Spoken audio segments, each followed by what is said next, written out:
नंतर आपण हेटेरोडॉक्स नास्तिक फिलॉसॉफीमध्ये बघणार आहोत. चार्वाकच्या नंतर Jainism. Okay.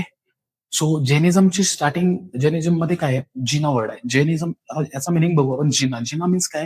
Who who has conquer his passion and desire. Okay. ज्याला ज्याचे काही पॅशन राहिलेले नाही, कोणत्याही प्रकारचे डिझायर राहिलेले नाही. ना मला काही बनायचं आहे, ना माझी कोणती इच्छा आहे वगैरे. अशी असा असा जो ज्या स्टेजमध्ये जो व्यक्ती गेलेला आहे, त्याला आपण जिना म्हणतो. आणि त्याचा नेक्स्ट मिनिंग काय होते? जिना म्हणजे काय? की जितेंद्रिय. जितेंद्रिय म्हणजे वर्धमान महावीरांना पण टायटल दिले गेले होते. आणि हे टायटल पण आपल्याला लक्षात ठेवायचे, कारण एक्झाममध्ये विचारलेलं आहे ऑलरेडी. महावीरांना काय म्हटलेलं? पहिलं टायटल महावीरांचं, वर्धमान महावीरांचं आहे, की महावीरा, जितेंद्रिय आणि नीरग्रंथ. जितेंद्रिय म्हणजे काय? ज्यांनी आपल्या सेल्सवरती विजय मिळवलेला आहे. जितेंद्रिय, इंद्रियांवरती विजय मिळवणं म्हणजे जितेंद्रिय. ओके. आणि नीरग्रंथी. नीरग्रंथी म्हणजे काय? आपल्या बॉडीमध्ये जेही काही इमोशन्स किंवा जे ट्रॉमाज आहेत लाईफमध्ये होत आहेत आपल्या, ते ते कोण रन करत आहे? ते इमोशन्स रन करत आहे. हार्मोन सिक्रेट होतात. हार्मोनला आपण रिएक्ट करतो आणि आपल्याला वाटतं की ते आपला स्वभाव आहे. ते आपला स्वभाव आहे. ते डिपेंडंट आहेत त्या गोष्टी त्या हार्मोन्सवरती. त्याच्यामुळे नीरग्रंथी. नीरग्रंथ म्हटलेलं आहे, म्हणजे त्यांनी ग्रंथीवरती विजय मिळवला आहे. त्याच्यामुळे वर्धमान महावीरांना हे टायटल देण्यात आलेलं आहे. नीरग्रंथ, जितेंद्रिय आणि महावीरा. बऱ्याच वेळा गौतम बुद्ध आणि वर्धमान महावीर यांच्यामध्ये हा क्वेश्चन विचारला जातो, तेव्हा आपण कन्फ्यूज होऊ शकतो. त्याच्यामुळे हे 3 पॅटर्न आपल्याला लक्षात ठेवायचे. ओके. सो आता आणखी सेकंड पॉइंट पण इम्पॉर्टंट आहे, की जैनिझमचा फाउंडर कोण होता? आता इथं पण बऱ्याच वेळा आपण कन्फ्यूज होतो, की आदिनाथ होते किंवा महावीरा होते. ओके. म्हणजे महावीरांच्या आधी 23 तीर्थंकर होऊन गेलेले आहे. महावीरा हे 24 तीर्थंकर होते. ओके. आणि महावीरांच्या आधीचे जे होते ते ऋषभनाथ होते. ओके. पहिले तीर्थंकर कोण? आदिनाथ. आणि लास्टवाले 24 कोण? महावीरा. आणि जैनिझमची सुरुवात करणारे कोण? वर्धमान महावीर, म्हणजे महावीरच. ओके. सो हे एवढं लक्षात ठेवायचं आहे. त्याच्यानंतर जैन फिलॉसॉफीचं एक इम्पॉर्टंट कॅरेक्टरिस्टिक आहे. युनिक कॅरेक्टरिस्टिक म्हणू शकतो आपण. आणि जो बेसिक कन्सेप्ट म्हणजे जे एक हायलाइटेड कन्सेप्ट दिली, ते म्हणजे अल्टिमेट ट्रुथ काय आहे? जैन फिलॉसॉफीसाठी अल्टिमेट ट्रुथ हे आहे, अनेकांतवाद, infinite reality, reality is complex, multiple aspect, no single specific statement. म्हणजे जैन फिलॉसॉफीचं हे म्हणणं आहे, की ट्रुथ जे आहे, अल्टिमेट ट्रुथ हे काही सिंगल स्टेटमेंट नाहीये. हे कॉम्प्लेक्स आहे. हे मल्टिपल फोल्ड आहेत त्याचे. म्हणजे तुमच्यासाठी काहीतरी ट्रुथ वेगळं असू शकते, माझ्यासाठी वेगळं असू शकते. कारण प्रत्येक जण आपापल्या परसेप्शननं, आपापल्या कंटेक्स्टमध्ये बघत आहे ट्रुथला, सत्याला. त्याच्यामुळे ट्रुथ जे आहे ते मल्टिपल असू शकते. ओके. अल्टिमेट ट्रुथ जे आहे ते मल्टिपल असू शकते. म्हणून इन्फायनाईट रिॲलिटी. ओके. तर ही ती कन्सेप्ट दिलेली आहे अल्टिमेट ट्रुथची. ओके. हे आपल्याला अनेकांतवाद ही की टर्म लक्षात ठेवायची आहे. आणि ही जी टर्म आहे अनेकांतवाद, इन्फायनाईट रिॲलिटी, मल्टिपल ट्रुथ, याला एक्सप्लेन करण्यासाठी एक एक्झाम्पल दिलेले आहे. त्याला म्हणतात सॅदवादा. ओके. सॅदवादामध्ये काय आहे? स्टोरी ऑफ 6 ब्लाइंड पीपल आणि एलिफंटची स्टोरी आहे. त्याच्यामध्ये सांगितलेलं आहे, की 6 ब्लाइंड पीपल असतात आणि ते एका एलिफंटला, ते ब्लाइंड असतात, त्याच्यामुळे ते जिथं एलिफंटच्या अंगाला हात लावतात. तर ज्या पार्टला ते टच करतात एलिफंटच्या, त्यांना असं वाटतं की तोच एलिफंट आहे. पण ॲक्चुअली त्यांच्या पर्स्पेक्टिव्हनुसार ते करेक्ट आहे. कारण ते ब्लाइंड आहे. एक ज्याने हत्तीच्या सोंडीला हात लावला, त्याला वाटलं हत्ती, कंप्लीट हत्ती हाच आहे. त्याने त्याच्या पाठीला हात लावला, त्याला वाटलं कंप्लीट हत्ती हाच आहे.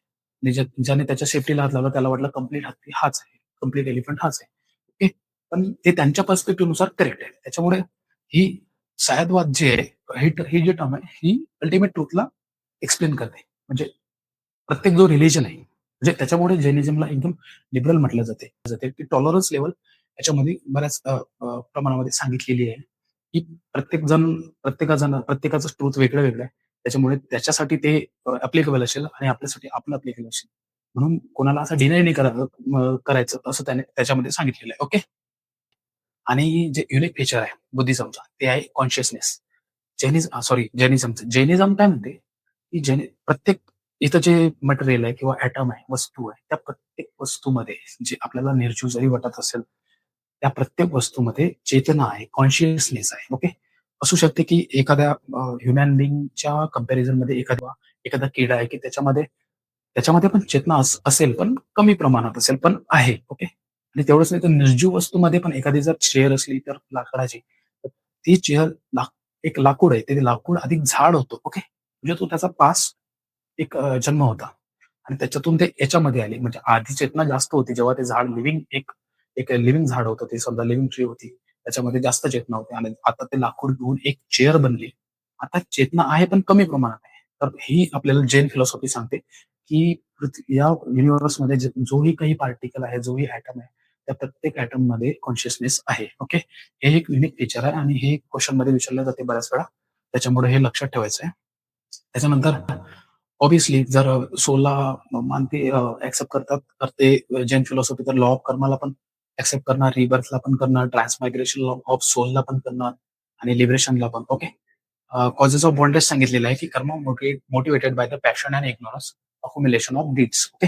पॅशन आणि डिझायर्स जे आहे तेच कर्मबंधन आहे आपलं आणि तेच दुःखाचं कारण आहे. हे जैन फिलॉसॉफीमध्ये सांगितलेलं आहे म्हणजे बॉन्डेजचं रिझन. ओके. आणि next point cycle of life and death याला जर पार करायचं असेल, याला जर ब्रेक करायचं असेल सायकल ऑफ लाईफ अँड डेथला, तर आपल्याला ओन्ली लिमिटेड नॉलेजची गरज आहे. ओके.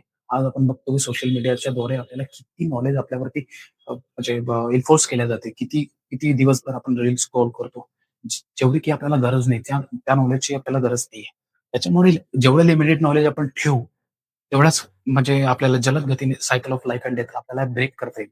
कारण शेवटी हे अ, दुःखालय अशाश्वतम असं आपल्याला एका म्हणजे भागवत महापुराणमध्ये पण असं सांगितलेलं आहे आणि तेच जैन फिलॉसॉफी पण सांगते जर आपल्याला ते आपल्याला ब्रेक करायचं असेल तर cycle of life and death. Okay. ते लिबरेशन कसं आहे याच्यामध्ये सांगितलेलं हायेस्ट एम आहे. लिबरेशन हे हायेस्ट एम आहे आणि एंड ऑफ सायकल.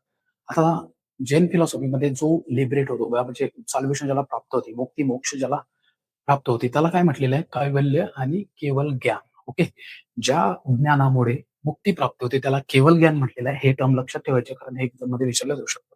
आणि जेव्हा आपण एनलाइटनमेंट होते किंवा लिबरेशन प्राप्त होते त्याला आपण कैवल्य ही स्टेज म्हणतो. ओके. कैवल्य. ओके. हे लक्षात ठेवायचं आहे. त्याच्यानंतर पार्ट टू लिबरेशन पण सांगितलेलं आहे, की अ, मोक्षाचे जे मार्ग आहेत ते सांगितलेले आहे in the form of 3 jewels. Okay. 3 Ratnas. आता ह्याच्यामध्ये काय सांगितलेलं आहे राइट फेथ, नॉलेज आणि कंडक्ट. ओके. सम्यक दर्शन, सम्यक ज्ञान आणि सम्यक चरित्र. आता हे कसं? सम्यक दर्शन म्हटल्यानंतर जे आपल्याला नॉलेज मिळेल त्या नॉलेजवर विश्वास ठेवायचा आहे आणि त्या नॉलेजच्या अकॉर्डिंग आपल्याला कंडक्ट करायचं आहे. त्या नॉलेजच्या अकॉर्डिंग आपल्याला एक्झिक्युशन करायचं आहे, ॲक्शन करायची आहे. ओके. राइट कंडक्ट, सम्यक चरित्र. चरित्र मीन्स कॅरेक्टर किंवा चरित्र पण होते. Okay. Right faith, right knowledge, right conduct. हे 3 ज्वेल्स आपल्याला लक्षात ठेवायचे कारण सेम 3 ज्वेल्स आपल्याला बुद्धिझममध्ये पण सांगले त्याच्यामुळे कन्फ्युजन नाही झालं पाहिजे याच्यामध्ये. ओके. सो नेक्स्ट पार्ट आहे पंचमहाव्रता. आता जैनमध्ये पंचमहाव्रता 5 कन्स्ट्रेंट सांगितलेले आहे. कन्स्ट्रेंट म्हणजे काही ज्या गोष्टी आपल्याला नाही करायच्या सांगितलेल्या आहेत.